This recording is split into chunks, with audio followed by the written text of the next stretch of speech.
বিএনপির শক্তিশালী অবস্থানের কারণেই জাতীয় সংসদ নির্বাচন হবে ফেব্রুয়ারিতে। বিএনপির যৌক্তিক দাবি মেনেছে অন্তর্বর্তী সরকার, নয়তো এপ্রিলেই যেত নির্বাচন। এটি হয়েছে বিএনপির কূটনীতি আর আলোচনার চাপে। ডিসেম্বরে নির্বাচন চাওয়ার পাশাপাশি বিএনপি বারবার এটাও বলেছে শীত মৌসুমেই নির্বাচন হতে হবে, যখন আবহাওয়া অনুকূলে থাকে।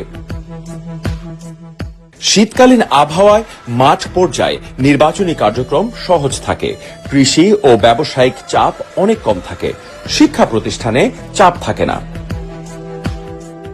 অন্যদিকে এপ্রিলে ভোট মানেই প্রচন্ড গরম, কালবৈশাখী, বজ্রসহ বৃষ্টি আর ঘূর্ণিঝড়ের শঙ্কা।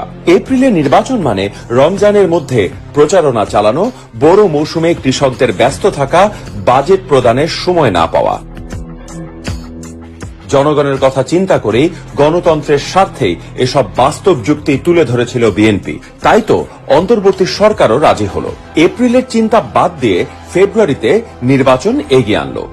দিল্লি নয়, পিন্ডি নয়, নয় অন্য কোন দেশ, সবার আগে বাংলাদেশ।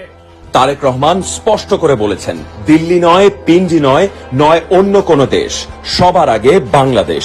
এই আদর্শে অনুপ্রাণিত হয়ে বিএনপি জনগণের স্বার্থে সমাধান চেয়েছে। ফেব্রুয়ারির নির্বাচনের মাধ্যমে সেই সমাধান বাস্তবতা পেয়েছে।